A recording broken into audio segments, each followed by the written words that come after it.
All right, ladies and gentlemen, welcome back. Allyn Root joins us momentarily, but as I mentioned earlier in the show, I think I did, that I'll be off all next week and then the Tuesday after Labor Day as well, so I'll be back the Wednesday after Labor Day. So I wanted to get these couple of sound bites in before I go away for vacation. The despicable, reprehensible, disgusting, and vulgar Harry Reid was at it again, trash-talking Patricia Smith, the mother of Sean Smith, who was killed in Benghazi. Watch. For example, at the National Convention, they had that poor Smith woman come out and say, Hillary Clinton killed my son. How crazy. So he's calling Patricia Smith crazy. Not a word from the media. How about, hey, Hillary, do you denounce Harry Reid calling Patricia Smith crazy?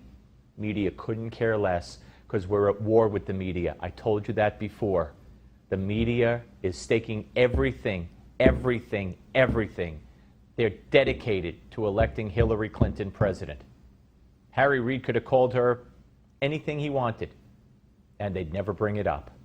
Then there's Cher, an airhead, if there ever was an airhead. Cher, okay? Why she's still significant in any way, shape, or form, I don't know. But nonetheless, she was at a Hillary fundraiser trashing that Nazi Hitler-like Donald Trump. I was thinking, all despots, Stalin and Hitler, but then I thought, even though they said the same things, we're going to make Germany great again. And it was at a time when the Deutschmark, I think, was 25 cents. And also, look at Brexit. These people just screwed themselves so badly because they were angry and they didn't think that it could get worse. Really? So Stalin, Hitler, Trump, all the same. And then Brexit, she's talking about Brexit. They screwed themselves. Really? I don't think they screwed themselves. Not at all. Hopefully that's the last I'll ever have to mention Cher's name again. But again, introducing Hillary at a fundraiser, Cher calls Trump a Nazi and Stalin and Hitler. Hillary, do you denounce that? Do you agree with that? Shh, she'll never have to answer that question because she'll never be asked that question. The media doesn't care. Donald Trump released an ad attacking Hillary today. I want you to see it. They are often the kinds of kids that are called super predators. No conscience, no empathy. We can talk about why they ended up that way, but first we have to bring them to heel. You called out President Clinton for defending Secretary Clinton's use of the term super predator back in the 90s when she supported the crime bill. Why did you call him out? Because it was a racist term and everybody knew it was a racist term. All right, ladies and gentlemen, joining us right now, Allyn Root is back with us, former Libertarian vice presidential nominee, best-selling author and syndicated columnist, Trump supporter, author of Angry White Male. There it is on your TV screen. Wayne, great to see you, sir.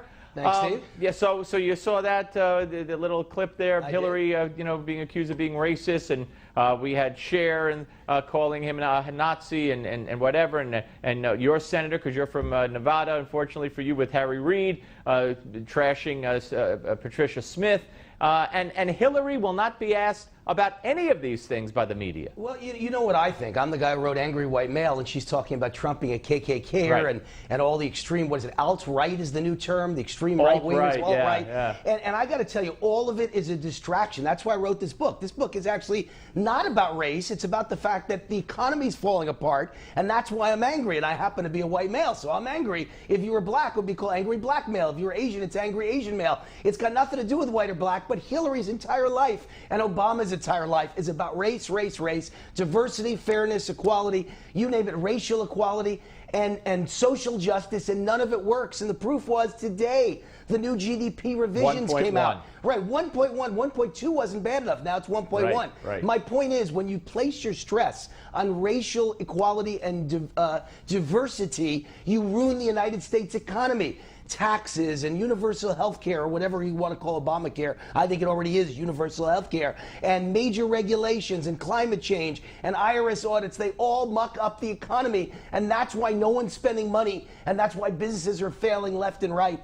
It's a disaster out there. And that's the point of Angry White Male. You should be angry too, whether you're white or not. Right, and that's the point. That's the point of Trump's campaign. He's appealing to every ethnicity that you just mentioned, when he talks about the black community, the Hispanic community, how they're getting screwed by Democratic policies, Right. they should be as angry as the quote-unquote angry white males are, and look for change. Right, but there is one part of my book that does have something to do with race, and that part is that I was born a middle-class white kid, and I don't speak for any other race because I wasn't born that race. I don't know how an Asian kid was raised or an Hispanic kid was raised. I only know how I was raised. As a middle-class white kid whose father was a butcher in Mount Vernon, New York on the Bronx borderline, my parents taught me to believe in God, family, country, American exceptionalism, the U.S. Constitution, Judeo-Christian values, police, military, and small business as the economic engine of America, and the middle class is the greatest middle class in the world. Those are the things I, A, believe in, and B, I believe made America great. Take God out, you don't have a great America. Take the military and the police away, you don't have a great America. So this book, Angry White Male, Steve, is about the fact that America's falling apart because they're trying to take these things out. Everything I just named is under vicious assault. 24 hours a day, nonstop. It's not a coincidence. It's purposeful. And by the way, generally, it has nothing to do with black or white. As a matter of fact, when I went to Columbia University, that's the point of this book. I met nothing but spoiled brat, rich, guilty liberals. White, guilty liberals who hated rich people because they were white and their parents were rich and white and they felt incredible guilt. That's who's really ruining America. Hillary's more symbolic of the problem than even Obama is. Right. So when Hillary yesterday accuses Donald Trump in particular, and basically the entire Republican Party of morphing into this alt group or whatever. KKK. Yeah. Now, I mean, she, of course, if the media was intellectually honest, she and her party, as I've said many times, and even throughout this show, not only is her party no longer the party of JFK. They're not even the party of her husband. She's apologized for the crime bill, apologized for welfare reform, apologized for DOMA, apologized for Don't Ask, Don't Tell. So they've gone so far to the left, they're just falling off. Well, two things I'd answer that. Number one, every time she says KKK about Trump,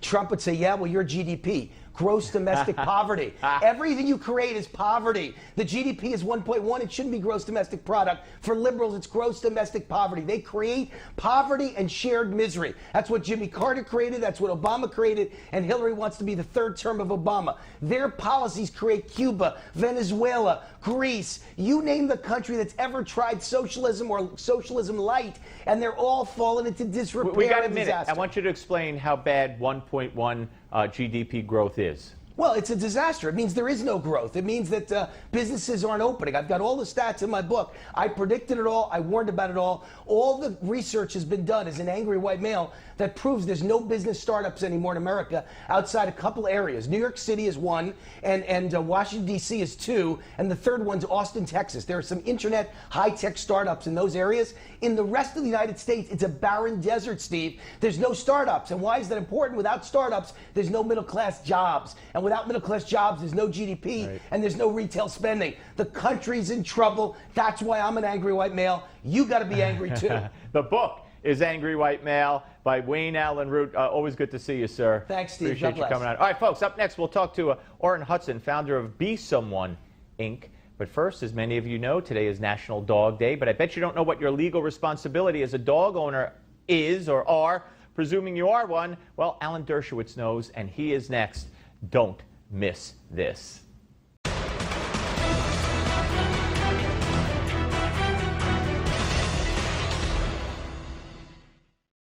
Are you liable for the actions of your dog? Well, it depends on the state you live in. Some states, such as New York, have the one-bite rule. The rule basically allows the owner to assume that the dog is not dangerous until there's evidence to the contrary. Dog gets one bite, second bite, you're liable. Once it's been demonstrated the dog has a history of being vicious, an owner can be held liable for the injury it causes. Other states, such as Florida, have dog bite statutes. These statutes make owners liable even if the dog has no such history, the no-bite rule. Also, you should not forget that in many states, you may also be legally responsible for what a dog does on your own property, even if you don't own it. Additionally, in many states, anyone who keeps or harbors a dog, also without actually owning the animal, can be held liable for its actions. It's very important to take your responsibility as a dog owner seriously. If you have knowledge that your dog has vicious propensities and don't take precautions, the repercussions can possibly be quite severe. For example, a California man was recently found guilty of second-degree murder in the killing of a 63-year-old woman.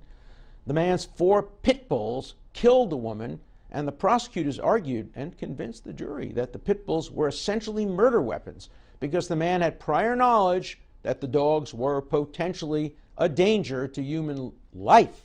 So don't get me wrong, dogs are usually safe, loyal, and friendly pets. Well, maybe cats are a little bit safer, but if you want to own a dog, know you're often responsible for its actions and act accordingly.